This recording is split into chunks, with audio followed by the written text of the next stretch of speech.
basuhukije mu izina rya Yesu Kristo umwami wacu.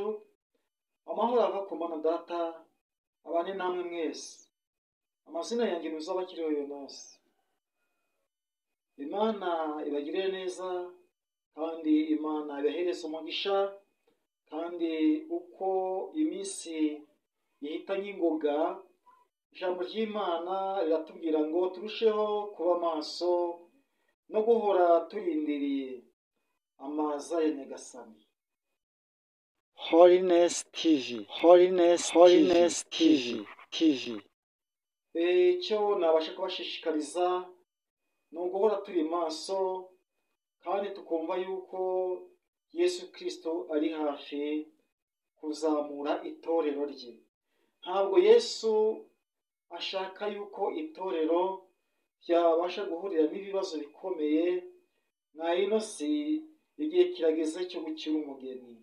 Mube maso kandi mwirinda kugira ngo ibikomeye bitabasha kubatwara imitima cyangwa se kubahangayikisha imitima, ahubwo muri byose murinde imitima yanyu kugira ngo itagwa mu gico. Mugire ubwenge, mugende nk'abanyabwenge. Uwabakoye ari hafi kuza kujyana itorero rye. Aje kujyana itorero rye kurikura mu bibazo n'akaga kariho mwari ino minsi ya none. Nimuhumure, Uwiteka ari hafi guhoza amarira mwarize, ari hafi kuza guhanagura amarira yanyu ku maso nk'uko umuririmbyi abivuga. Umukiza azahanagura amarira yacu yose kandi tuzanezererwa igihugu Yesu Kristo yadusezeranije.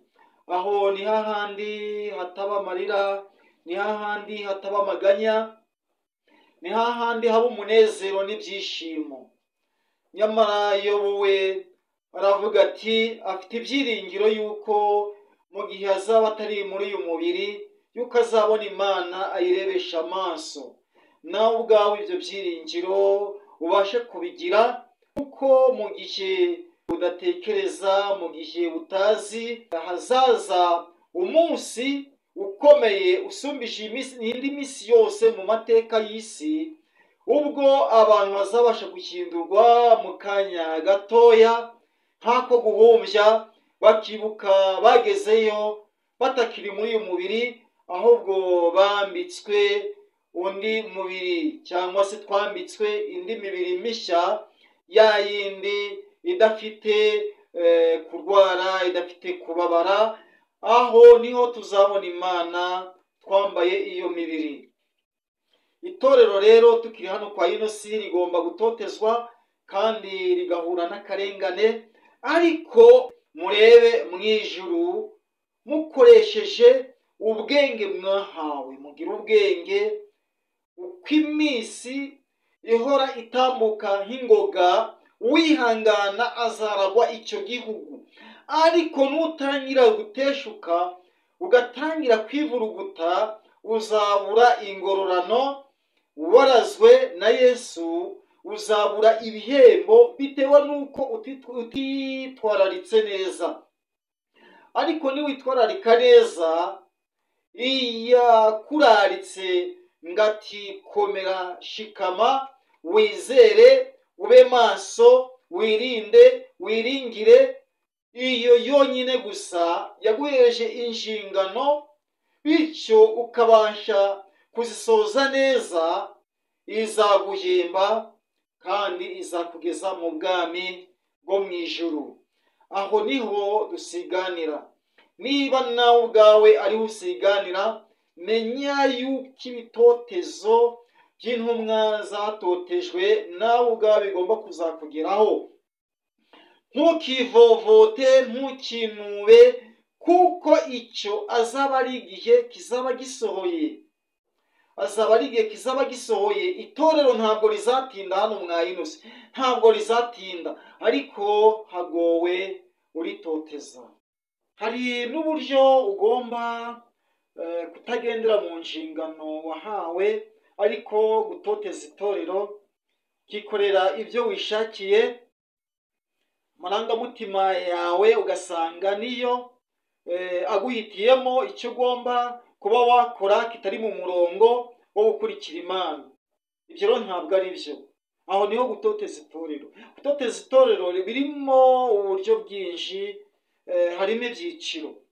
Hari no kuritoteza kumva yuko ritagira ubusugire, hari no kuritoteza wikorera ibyangwa n'amaso y'Uwiteka, uba uri kurihereza amenyo y'abasetsi, naho uba uri kuritoteza aho hantu.